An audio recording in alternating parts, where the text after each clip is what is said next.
अस्सलाम वालेकुम।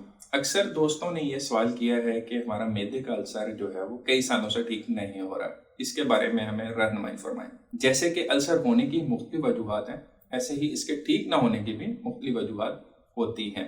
मैदे के अल्सर को समझने के लिए ज़रूरी है कि आप मैदे की थोड़ी एनाटमी को समझें। बेसिकली जब हम कोई भी खुराक खाते हैं तो वो हमारे मुंह और खुराक की नाली के ज़रिए से गुजरने के बाद मैदे में चली जाती है और फिर ये कुछ देर तक हमारे मैदे में स्टोर रहती है। इसलिए बहुत ज़रूरी है कि जो भी हम खुराक खाते हैं उसको अच्छी तरह चबाएं, ताकि जो हमारे मैदे में खुराक जा रही हो वो अच्छी तरह चबाई हुई खुराक हो। क्योंकि अगर हम खुराक को अच्छी तरह नहीं चबाते तो फिर मैदे को ज़्यादा काम करना पड़ता है।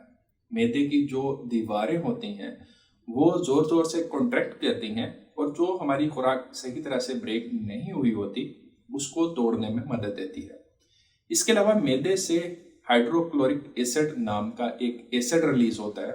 इसके अलावा और भी कुछ एंजाइम्स रिलीज होते हैं जो कि मैदे में मौजूद खुराक को हजम करने में मदद देते हैं। नॉर्मली तो जो हम खुराक खाते हैं और जो हमारी मैदे की दीवारें होती हैं उनके दरमियान में म्यूकस होता है, लेकिन अगर हमारी मैदे की वॉल्स की लाइनिंग डैमेज हो जाए, जिसको आम लफ्जों में अल्सर कहा जाता है या हम जख्म भी कह सकते हैं, तो फिर प्रॉब्लम ये होता है कि वो हमारे मैदे की वॉल्स को इरिटेट करना शुरू कर देते हैं, जिसकी वजह से फिर मुख्तलिफ अलामात जैसे कि मैदे में दर्द का होना, उल्टी जैसी कैफियत होना, भूख का ना लगना वगैरह हो सकती हैं। नॉर्मली जब हम स्पाइसी खाना खाते हैं तो ये हमें इतना ज़्यादा इरिटेट नहीं करता।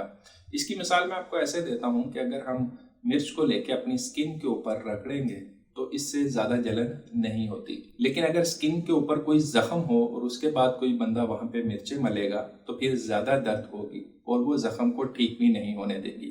तो फर्स्ट रीज़न तो यही होगी कि जिन लोगों को मैदे के अल्सर का मसला है और वो अपनी डाइट को ठीक नहीं कर रहे, वो चिकनाई वाली चीज़ें या स्पाइसी चीज़ें ज़्यादा खा रहे हैं, तो उस वजह से भी उनका मैदे का अल्सर ठीक नहीं हो रहा होता। दूसरे नंबर पे जो बहुत ही कॉमन प्रॉब्लम है मैदे का अल्सर होने की, वो है एच पाइलोरी।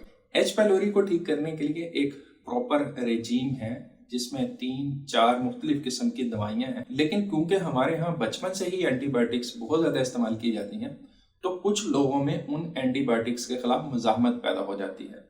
अब उनकी तशखीस सही हुई है कि उन्हें एच पाइलोरी की वजह से मैदे का अल्सर है, लेकिन जब वो दवाई खाते हैं तो वो दवाई उनके ऊपर असर नहीं करती क्योंकि उनके अंदर उस दवाई के खिलाफ रेजिस्टेंस पैदा हो गई हुई है। तो इसलिए उनको फिर बाज़ औक़ात अल्टरनेट कोर्स की ज़रूरत पड़ती है ताकि इस एच पाइलोरी के प्रॉब्लम को सॉल्व किया जा सके। तीसरे नंबर पे एक बहुत ही कॉमन प्रॉब्लम है, हमारे यहाँ दर्द के लिए बेदरेग दवाइयों का इस्तेमाल किया जाता है और दर्द के लिए जो ज़्यादातर दवाइयाँ इस्तेमाल होती हैं वो एनसेड्स है और एनसेड्स भी मैदे के अल्सर का बायस बनती हैं।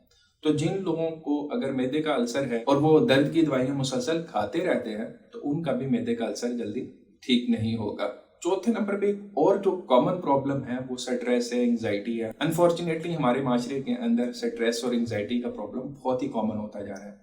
यह भी मैदे के अल्सर की एक वजह है। तो जिन लोगों में स्ट्रेस या एंग्जाइटी का प्रॉब्लम होगा, तो जब तक स्ट्रेस या एंग्जाइटी का प्रॉब्लम ठीक नहीं होगा तो मैदे का अल्सर भी ठीक नहीं होगा। फिफ्थ नंबर पे अगर बात करें तो वो लोग हैं जो अपने खुराक के अंदर चाय या सिगरेट का इस्तेमाल करते हैं। चाय या सिगरेट का भी यही प्रॉब्लम है कि जब एक दफ़ा अल्सर डेवलप हो गया तो जब तक आप अपनी चाय की आदत को नहीं बदलेंगे, सिगरेट नोशी नहीं तरह करेंगे, तो अल्सर का प्रॉब्लम ठीक नहीं होगा। अक्सर लोग कहते हैं कि जी हमारा अल्सर ठीक नहीं हो रहा, तो हिस्ट्री में जब पता चलता है तो वो दिन के अंदर 8 या 10 प्याली चाय की पी रहे होते हैं। तो ऐसी सूरत हाल में दवाइयाँ बेमुअस्सर हो जाती हैं। ज़्यादातर लोगों में जिनमें भी मैदे के मसाइल होते हैं वो सारे के सारे डाइट रिलेटेड ही होते हैं।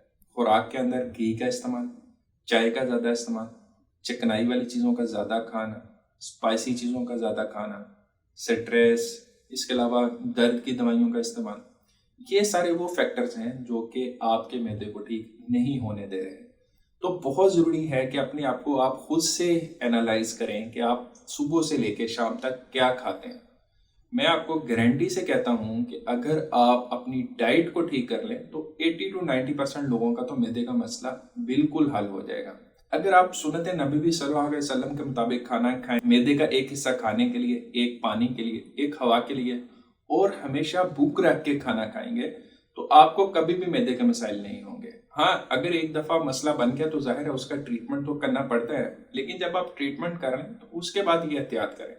अगर आप ट्रीटमेंट के साथ भी एहतियात नहीं करेंगे या ट्रीटमेंट करने के बाद भी एहतियात नहीं करेंगे तो ये प्रॉब्लम आपको बार बार होगा। ये गैस का बनना, ये पेट के अंदर दर्द का होना, खट्टे डकार आना, भूखा ना लगना, ये ज़्यादातर जो मसाइल हैं उनका ताल्लुक आपके खाने से ही है। एक तो खाने का तरीका अपना ठीक करें कि खाने को अच्छी तरह चबा के खाएं, यानी जो काम आपके दांतों ने करना है वो अपने मैदे से ना करवाएं, क्योंकि अगर आप सही तरह खाना नहीं चबाएंगे तो मैदे को ज़्यादा एफर्ट करनी पड़ेगी, तो इससे भी फिर मैदे के मसाइल होते हैं।